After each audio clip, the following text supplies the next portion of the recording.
वृषभ राशि वाले मेरे मित्रों, ये वीडियो जरूर देखना क्योंकि इस वीडियो में गुरु जो 2 जून को राशि परिवर्तन कर रहे हैं वो आपके लिए कैसे रहेंगे विस्तार के साथ आपको बताने जा रहा हूं। स्किप मत करना क्योंकि बहुत सारे लोगों ने आपको तरह तरह की बातें बताई है। कुछ ने बहुत अच्छी भी बताई होगी, जो ज्योतिषी हैं, अच्छा ज्योतिष जिन्होंने ज्योतिष शास्त्र का पढ़ा है, अध्ययन किया है। लेकिन फर्जी लोग बहुत बढ़ गए हैं, बहुत ज्यादा बहुतायत रूप में आकर के कंफ्यूजन मतलब कंफ्यूज करते हैं, वो भ्रमित करते हैं। और इससे क्या होगा, आप गुरु के असली जो प्रिडिक्शंस को समझ नहीं पाएंगे कि गुरु कैसे अपना गोचर फल आपको प्रदान करने वाला है। तो सबसे पहले तो बता दूं कि गुरु अब अपने सेकंड में, पहले आपके कहां था गुरु, पहले आपके यहां से ट्रांजिट कर रहे थे गुरु, और अब वो आ गए हैं आपके तीसरे भाव में। कौन से भाव में आ गए? तीसरे भाव में।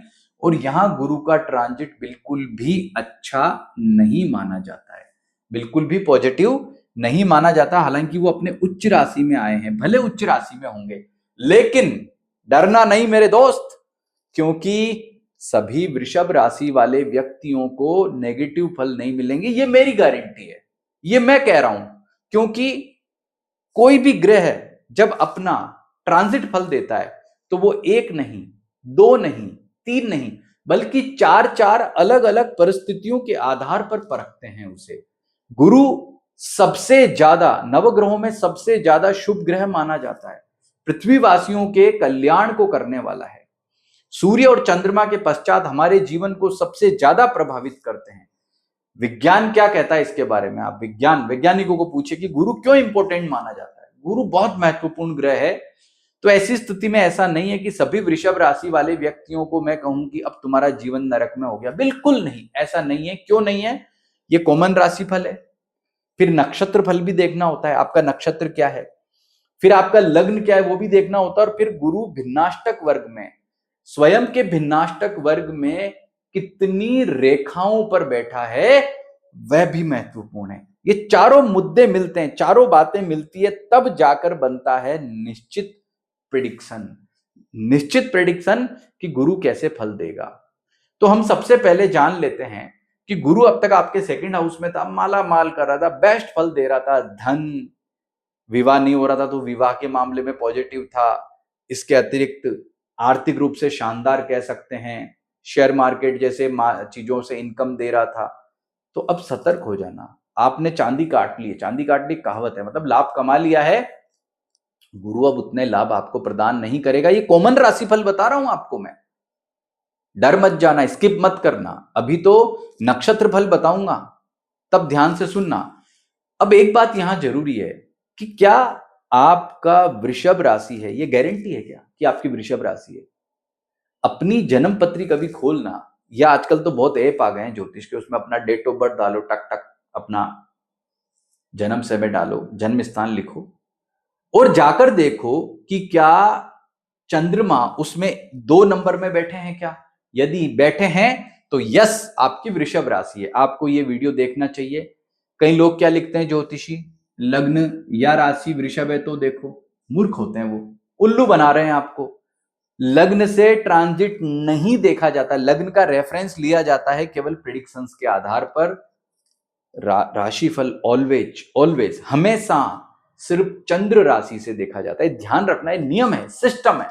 आप में से कई बार लोग पूछते हैं कि आप राशिफल बना रहे हो, किससे बना रहे हो? मैं नहीं, दुनिया का कोई भी व्यक्ति भारतीय ज्योतिष के आधार पर वीडियो बना रहा है तो वो सिर्फ और सिर्फ राशिफल का बना रहा है, तो आपको आपकी चंद्र राशि, जन्म राशि से ही देखना है। तो गुरु तो ये तय हो गया है कि आपको अच्छे फल प्रदान नहीं करेगा। राशिफल में तो हमने जान लिया कि वो आपके कोई कल्याण नहीं करने वाला है। लेकिन मैं आपको बता दूं कि गुरु इस दौरान, ये गुरु जो है ये कर्क राशि में, अपनी उच्च राशि में 2 जून से लेकर के और 31 अक्टूबर 31 अक्टूबर तक रहेंगे। लेकिन इस दौरान ये 18 जून तक पुनर्वसु नक्षत्र में, 18 अगस्त तक पुष्य नक्षत्र में और 31 अक्टूबर तक अश्लेषा नक्षत्र में रहने वाले हैं।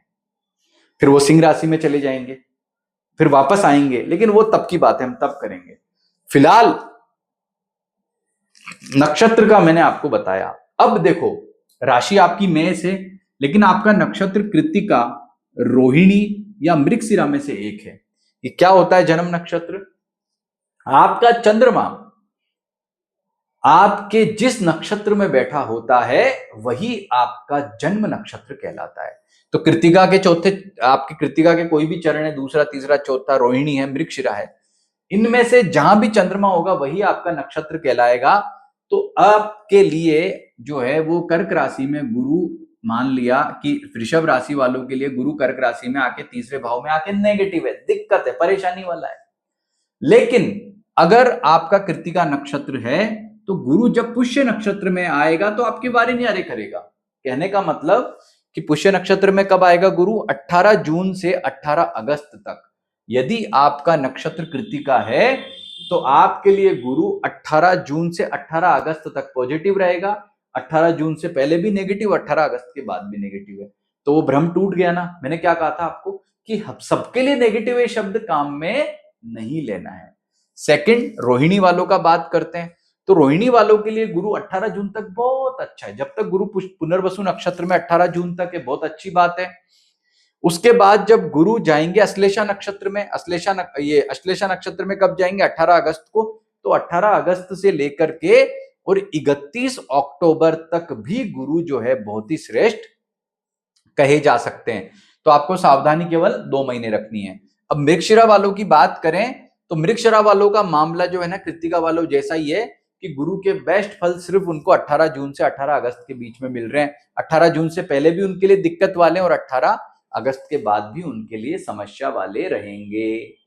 तो ये नक्षत्र फल मैंने आपको बता दिया है।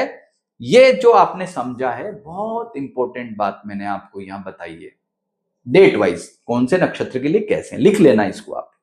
अब बात करते हैं कि आपका लग्न क्या है। लग्न क्या होता है? जो अपनी जन्म पत्री बनती है जब, तो उसमें हम क्या देखते हैं? राशि देखिए आपने, एक लग्न कुंडली मेन जो बनती है वो लग्न कुंडली ही सबसे पहले ओपन होती है। उसके फर्स्ट नंबर में जो राशि लिखी होती है उसी का लग्न कहलाता है।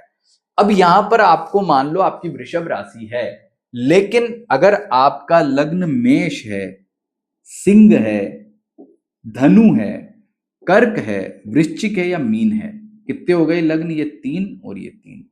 अगर ये 3 या 3 6 राशियों के लग्न हैं तो ऐसी स्थिति में गुरु क्या हो जाएंगे? आपके कारक ग्रह। क्या हो जाएंगे गुरु आपके? ये गुरु जो है ये आपके हो जाएंगे कारक ग्रह। और कारक ग्रह जो होते हैं, कारक ग्रह संस्कृत शब्द है, इसको फेवरेबल प्लेनेट कह लो। तो वो आपको फिर इतना नेगेटिव दिक्कत परेशानी नहीं देंगे। जैसे फॉर एग्जांपल आपकी वृषभ राशि है लेकिन आपका लग्न मेष है, तो ऐसी स्थिति में गुरु उतने नेगेटिव फल यहां प्रदान आपको नहीं करेंगे। अगर आपका लग्न सिंह है तो भी नहीं करेंगे, धनु लग्न है तो भी नहीं करेंगे, कर्क वृश्चिक मीन में भी नहीं करेंगे। लेकिन आपका वृषभ लग्न है, तुला लग्न है तो हेल्थ का ध्यान रखना, कन्या मिथुन लग्न है तो व्यापार का, वैवाहिक सुख का ध्यान रखना, मकर लग्न है तो नुकसान वगैरह न करेंगे गुरु, और कुंभ लग्न है तो आर्थिक मामले में समस्या क्रिएट करेंगे। ये लग्न के आधार पर मैंने आपको यहां पर बताया। अब चौथा मामला क्या होता है? भिन्नाष्टक। नेगेटिव है गुरु, तो नेगेटिव है तो क्या करेंगे कि भिन्नाष्टक वर्ग में गुरु कितनी रेखाओं पर है। भिन्नाष्टक वर्ग क्या होता है? अपनी कुंडली ओपन करो, गुरु के भिन्नाष्टक में जाके देखो कि गुरु वहां कितनी रेखाओं पे। अगर गुरु वहां पर 1 या 2 या 3 रेखाओं पर बैठे होंगे तो कोई टेंशन नहीं है, और ज्यादा रेखाओं पर होंगे तो टेंशन है। अब इन चारों चीजों को मिलाओ, फिर देखो कि आपको गुरु कैसा फल प्रदान कर रहे हैं। और आपको बता दूं कि चारों चीजें आपने समझ ली, चारों में से अगर भिन्नाष्टक भी हटा दो, इन 3 भी चीज समझ ली, तो आप स्वयं अपने ज्योतिषी बन चुके हो और आपको यह पता लग गया है कि गुरु मुझे आने वाले समय में कैसा फल देंगे। और अगर नेगेटिव दे रहे हैं तो मैं क्या उपाय करूं वो भी सुन लीजिए। गुरु के बीज मंत्र ओम भ्रीम बृहस्पते नमः का 3 माला नित्य आपको करना है वृषभ राशि वालों को। कब ज्यादा करने? जब ये आपका नक्षत्र के आधार पे दिक्कत आपको दें। नंबर 2, भगवान विष्णु की नित्य पूजा उपासना करें। जितना ज्यादा पूजा उपासना करेंगे उतना ज्यादा आपको बहुत अच्छे फलों की प्राप्ति होगी। ओम नमो भगवते वासुदेवाय मंत्र का जप करें। तो जितना ज्यादा ये उपाय करेंगे उतनी ही स्थितियां आपके लिए बेटर होंगी, उतनी ही चीजें आपके लिए अच्छी होंगी, और आपका समय जो है वो बेटर रहेगा, अच्छा रहेगा। और गुरु की कारक वस्तु क्या होती है? जैसे पीला वस्त्र है, चने की दाल है, गुड़ है, गेहूं है, ये जो मतलब ब्राह्मण लोग हैं उनका मदद करना, ब्राह्मण छोटे बच्चे उनका मदद करना है, मंदिरों में दान कर सकते हो, क्योंकि ब्राह्मण के कारकत्व गुरु के कारकत्व ब्राह्मण होते हैं, तो ब्राह्मणों को ही दान करना बेटर रहेगा। तो ऐसे तमाम उपाय अगर आप करेंगे तो उससे क्या होगा कि ये जो भी गुरु का नेगेटिविटी है वो दूर होगा, समस्या जो है आपका वो कट जाएगा, दिक्कत परेशानी आपको नहीं रहेगा। तो ये जो मैंने आपको बात बताई, इसको पूरा आपने समझा है ना, तब जाके आपको ये पता लगा, अब मुझे समझ में आ गया कि गुरु में मुझे किस प्रकार के फल देने वाले हैं, कहीं कोई टेंशन, कोई दिक्कत, कोई परेशानी तो नहीं देंगे। तो आपने समझ लिया इसे, तो बहुत अच्छी बात है। अगर वीडियो अच्छा लगा है तो इसे लाइक भी करना, हाइप भी करना, और हमारे चैनल को सब्सक्राइब नहीं किया तो जरूर कर लो, और फेसबुक पर देख रहे हो तो हमारे पेज को फॉलो करना बिल्कुल मत भूलना। नमस्ते।